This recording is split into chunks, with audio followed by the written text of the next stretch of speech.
First introduced in Revit 2021, the personalized user profile experience has been enhanced in this release.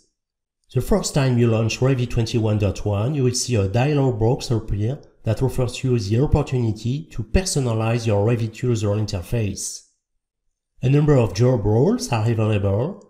They are grouped under each AEC discipline with an enhanced logic corresponding to elements of the user interface that you might be likely to use. After answering questions about your AEC discipline and primary job role, select View Suggestion to see a proposed workspace configuration. You can accept or reject these recommendations and then select Start Working to implement the result. From this point forward, whether starting a new Revit project or opening an existing one, you will see the customized workspace. For example, you may only see Architecture tools if you answered with Architecture and Architect.